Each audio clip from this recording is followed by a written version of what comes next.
So this is the Sturgeon River. Apparently there used to be some sturgeon fish in it. I don't know. It's been a long time, I think, since there were. I know there's some big pike in here. There used to be a dam right here across the river, and in the spring the pike that were running up toward the lake would get stopped temporarily by the dam, and we could stand there with a fishing line and cast in and literally catch a fish every time you cast. It was amazing. We filled our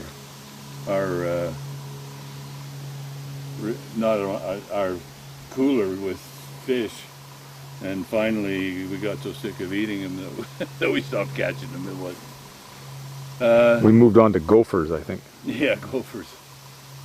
Actually, it was amazing that the water at that time, I remembered as being a lot clearer. I know we used to drink it out of the river. That was really the only source of water we had.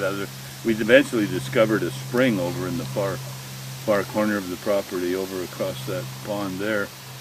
But we used to drink the water in the river. I don't remember anybody ever getting sick. But about that time is when the town of Onave developed their sewage pond and started dumping sewage in the river every spring. And it changed the composition of the water, put a lot of chemicals in the water, which made it possible for a lot more algae to grow and stuff. There are still some beautiful swimming holes. There's a really nice one down there.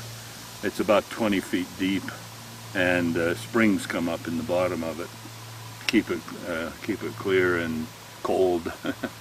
I remember after seeing some 10-pound pikes in there, I used to swim on my back. I was worried about dangling and tempting those pike, and I sure didn't want to have to deal with that.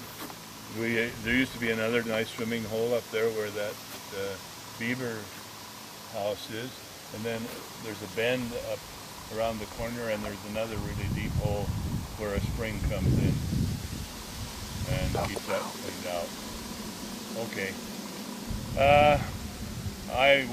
We used to do a lot of canoeing. Well, in fact, when we first moved here, there was a raft here that the former people had built, and it had a paddle wheel on it, and they had some kind of an engine to push that paddle wheel. We never did get an engine, but we used that raft to swim off out in the river. And I remember asking our neighbors up on the hill, the Gannettes, if they ever saw any of us down there swimming. I was curious to see if they realized we were swimming in the nude. And Mr. Gannett said yes. He said, I've seen people down there, and with my binoculars I can tell who it is. No, Dad, I think you're mistaken. I think it was a different neighbor, but I'm gonna... Dahlheim. Oh, that's right. I said Gannett, Mr. Dahlheim. Yeah, no disrespect to Mr. Dahlheim. He had a real sense of humor, guy. He was a great guy. He was a lot of fun. One day there were a bunch of us on the raft, and a bunch of guys came down in a boat from the Onaway area. And I mean, I think they came thinking they might see some nude bodies down here. But when they got close to the raft, they got embarrassed and they all turned their heads away. They couldn't bear to look. And after a while, we noticed that they had parked their boat around the corner and had creeped back up through the bushes. And they were up there on top of that hill there, peering through the bushes. It was easier for them to deal with the embarrassment. That sounded like an animal of some sort. If you used to take about a half hour to paddle up the river to Devil's Lake.